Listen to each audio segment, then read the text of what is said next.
Pastores que têm traficantes como membros recebem com naturalidade dízimos e ofertas desses traficantes, mesmo sabendo a procedência? Excelente essa pergunta, muito boa. Muito bom, Márcio, ter falado isso, porque a gente tem como hábito generalizar tudo, né? E a gente generaliza os fenômenos, generaliza as relações, e não é tão simples assim. Nem nas favelas que tem traficantes que se declaram evangélicos, nem nas favelas que tem traficantes que têm expressões evangélicas de fé, favelas dominadas pelo Comando Vermelho, pelo Terceiro Comando, em diversas favelas do Rio de Janeiro, a gente observa.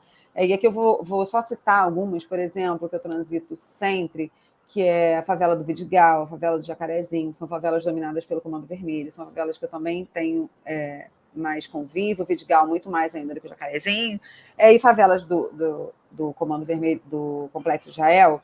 Essas dinâmicas são muito diversas. Então, tem pastores que recebem, mesmo sem o traficante fazer parte, eles recebem ofertas e o pastor aceita. Tem igrejas que o traficante vai lá, participa do culto, pastora, ele chora, o pastor ora para Deus livrar ele da morte, ele quer dar uma oferta, o pastor não aceita de jeito nenhum. Tem pastores que participam das organizações dos cultos que eles fazem nas praças antes dos bailes funk. Tem pastores que não aceitam participar de jeito nenhum. Então, tem igrejas que, sim, são mais flexíveis, relativizam mais um pouco, aceitam o dinheiro que vem do tráfico, participam de algumas dinâmicas. Esses pastores, na verdade, nem muito respeitados pelo tráfico eles são. Não tem um respeito muito grande de traficante com pastor que aceita dinheiro que o pastor sabe que é ilícito e o traficante sabe que o pastor está aceitando. E está facilitando ali algumas dinâmicas de chamar um pregador de uma rádio famosa para poder cantar no baile funk lá e abrir o baile. E quem chama é o pastor, porque o traficante não vai ligar lá para a rádio chamar, então tem que ser organizado por uma igreja. Aí a igreja vai lá e participa, aceita o dinheiro do traficante, porque aquela igreja não teria dinheiro para contratar aquele cantor, porque é muito caro. Então, quem está contratando, a gente sabe que é o tráfico de drogas, o pastor vai lá e aceita e faz isso. Agora, tem pastores que não aceitam, que não se envolvem, que não fazem parte. E esses pastores são muito respeitados pelos traficantes, pelos donos do morro. Então, a Cristina Vital, por exemplo, chama essa relação desses traficantes com esses pastores e o testemunho que esses pastores dão de blindagem moral. Ela disse que esses pastores têm uma blindagem moral que os traficantes olham e falam, esses caras aqui são homens de Deus. E a gente que vive em favela, a gente que vive nas igrejas, a gente sabe disso, que a pessoa olha e fala assim, não, aquele fulano, ele é um homem de Deus, nem mexe com ele, nem faz essa oferta para ele, que ele não vai aceitar.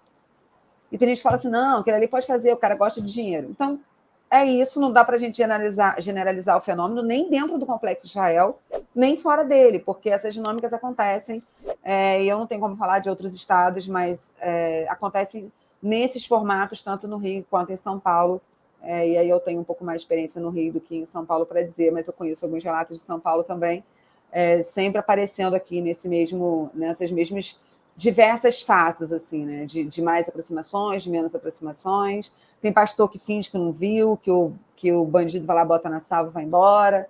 O pastor sabe. Eu já dei aula numa igreja onde o pastor falou, eu recebi aqui, pastora, o que eu tinha que fazer?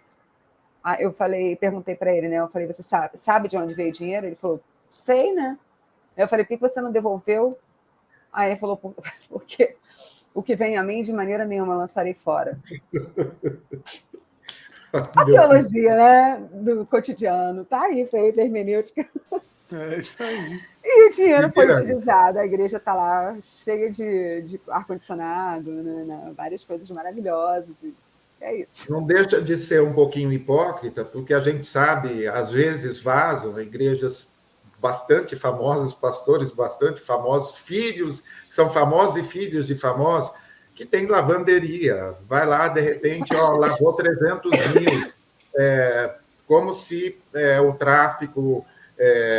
mas daí chegam lá engravatado, não tem problema. Ou seja, a gente é seletivo na sujeira. Outra coisa que eu preciso dizer aqui, Pava, é que a gente demoniza, vamos colocar aqui demoniza, porque o tráfico é o crime do preto e a milícia é o crime do branco. Né? Vamos botar mais ou menos assim. Isso. E aí, o tráfico é demonizado, mas a milícia não. Então, tem pastores no Rio de Janeiro que andam com seguranças milicianos, que fazem seguranças das suas igrejas, do seu ministério, que fazem segurança ali, acompanhando o carro, o pastor vai lá, ele vai fazendo a escolta, e todo mundo sabe no Rio de Janeiro que os seguranças são milicianos, que os seguranças que ficam na porta das igrejas são milicianos, e está todo mundo participando do culto, com os olhinhos fechados, dando glória a Deus e aleluia, fingindo que não vê. Né? Então, aí também a gente não ouve essas críticas pipocando o tempo inteiro, mas a gente sabe que tem ali dinheiro acontecendo. Um desses pastores famosos, que tem programa no YouTube, do Rio de Janeiro, inclusive, apareceu para mim num dos atendimentos do Iruá, quando uma mulher que estava sendo atendida falou que o marido dela tinha saído de casa de repente. Ele agredia ela e ele tinha saído de casa de repente. Ela ficou desesperada, porque por mais que as mulheres procurem a gente, muitas delas procuram tentando consertar o casamento, salvar o casamento. E ela não queria que o marido saísse de casa, apesar dele agredi-la. Só que esse pastor falou, num culto de domingo televisionado, que se soubesse que tinha o obreiro dele batendo em mulher, que ele ia chamar os seguranças dele para dar um jeito nesse obreiro e arrebentar ele, né, do jeito que a gente sabe que ele seria arrebentado. E esse marido dessa moça que estava sendo atendida, obreiro, falou para ela assim: eu vou embora antes que você me dê problema e eu perca o meu cargo na igreja por sua causa. E ele foi embora.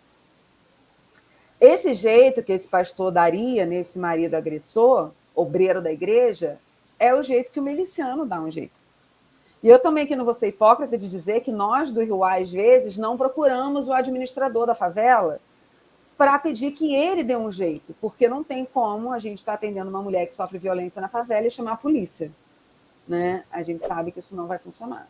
Então, a gente precisa também se submeter a algumas dinâmicas de poder e ir lá na boca, procurar o dono do morro e dizer: olha, eu preciso da sua ajuda, tem um cara do movimento que está agredindo a esposa na frente dos filhos.